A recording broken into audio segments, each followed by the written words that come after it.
warahmatullahi wabarakatuh. Selamat datang di Laboratorium Fisika Dasar. Hari ini kita akan melakukan praktikum absorpsi cahaya pada larutan.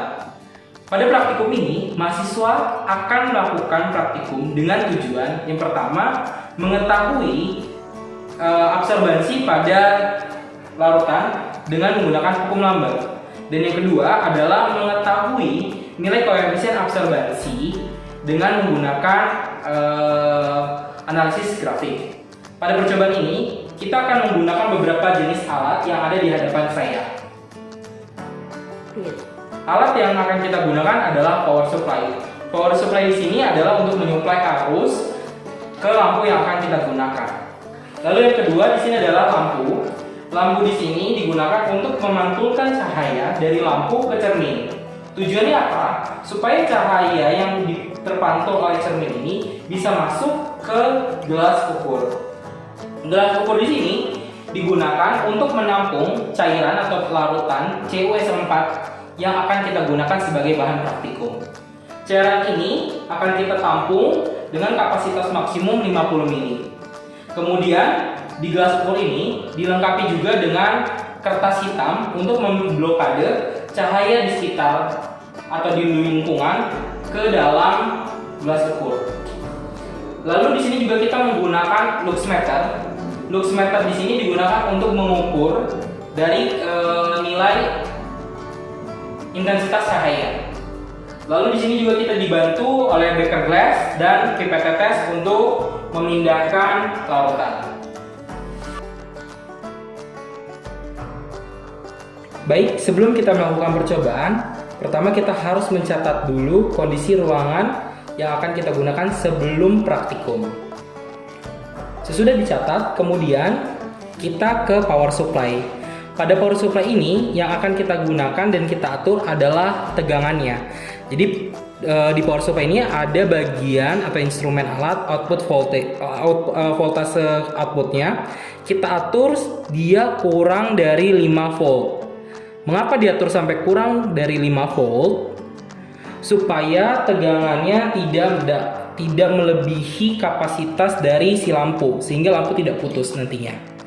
Sesudah diatur, tombol output kita nyalakan. Kemudian, sesudah power supply-nya sudah siap, kondisi ruangan kita matikan.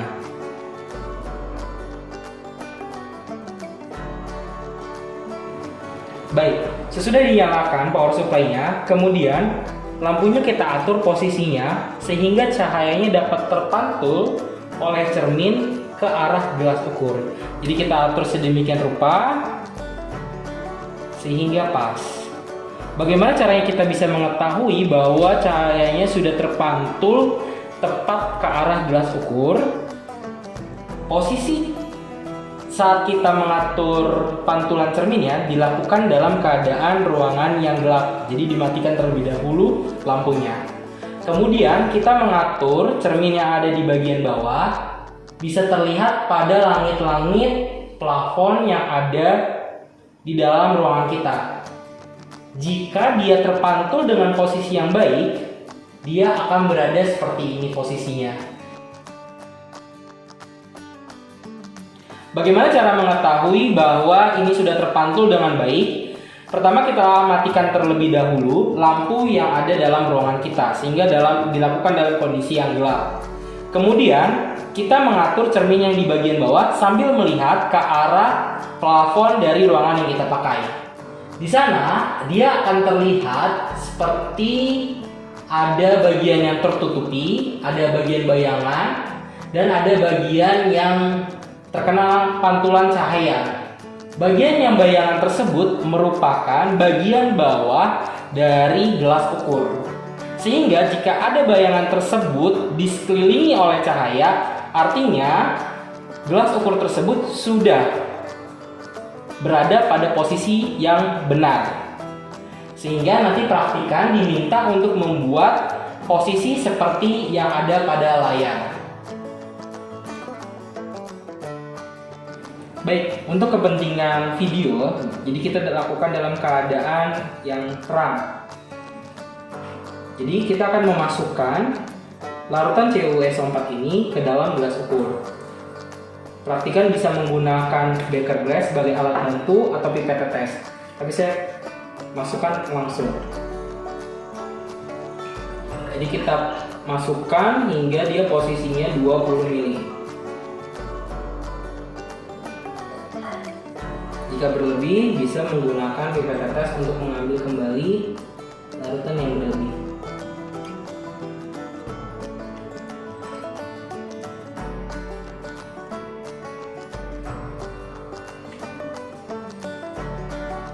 Kemudian gelembung-gelembung yang ada dihilangkan.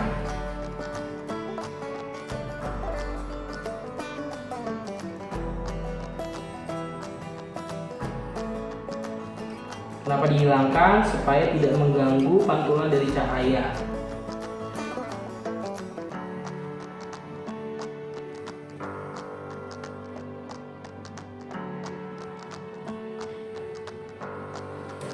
Baik, jika sudah pada posisi 0, posisi awal, yaitu di mana dia posisinya kondisi cairan berada di 20 ml. Kemudian kita tutup dengan kertas hitam. Kemudian di bagian luxmeter ini, di sini ada bagian yang menerima cahayanya. Bagian yang putih ini kita tutup dengan kertas tadi. Jadi dilakukan pada posisi seperti ini. Baik, jika sudah diarahkan, kemudian dinyalakan luxmeternya dan kita baca nilai yang tertera. Nilai yang tertera ini adalah nilai awal pada posisi 20 ml. Kemudian luxmeternya kita matikan. Kita lepas bagian ini dan kertasnya. Setelah luxmeternya dimatikan, kita melakukan penambahan pada larutan yang kita gunakan setiap 5 ml. Jadi larutan yang ada di gelas ukur ini kita tambahkan setiap 5 ml dan dilakukan pengamatan dengan cara yang sama hingga jumlah larutan yang ada di dalam gelas ukur ini mencapai 50 ml. Jadi kondisi akhirnya berada pada 50 ml. Ini adalah posisi terakhir setelah penambahan yang kita lakukan setiap 5 ml. Pada posisi 50 ini, posisi awal yaitu adalah posisi pertambahan dan posisi pengurangan pada lembar data adalah sama. Jadi nilai pengamatan pada luxmeter adalah sama. Kemudian setelah kita tambahkan, kemudian kita kurangi. Kita akan menguranginya tiap 5 ml. Kita gunakan alat bantu pipet tetes untuk memindahkan larutannya. Jadi dikurangi dan dilakukan pengamatan yang sama seperti tadi setiap pengurangan 5 ml pada gelas ukur yang kita pakai. Pengamatan terus dilakukan hingga mencapai posisi di awal yang tadi, yaitu di 20 ml.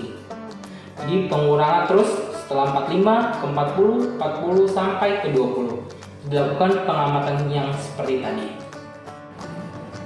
Intensitas cahaya pada saat pengamatan untuk penambahan maupun pengurangan akan berbeda saat penambahan dan pengurangan. Kemungkinan berbedanya itu bergantung pada pengambilan data atau pengamatan yang dilakukan oleh praktikan. Kecuali pada posisi yang 50, karena pada posisi yang 50 di lembar data itu sama. Jadi pas saat penambahan maupun pengurangan dia berada pada nilai atau intensitas yang sama. Pengamatan yang terakhir yang kita lakukan adalah mengukur ketebalan dari zat cair. Bagaimana cara kita mengukur ketebalannya? Kita mengasumsikan bahwa pada gelas ukur yang kita pakai ini ketebalannya dihitung dengan menggunakan mistar.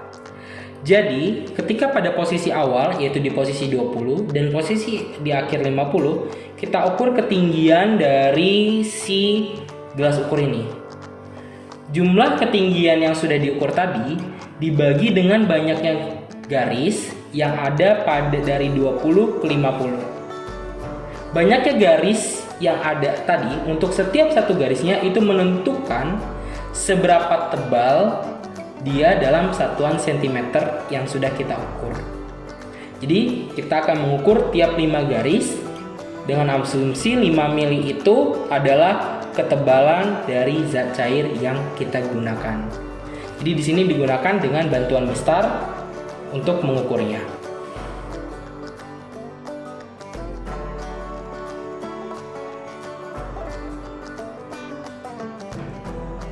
Baik, setelah melakukan praktikum tadi, selanjutnya jangan lupa untuk mencatat kondisi ruangan setelah praktikum.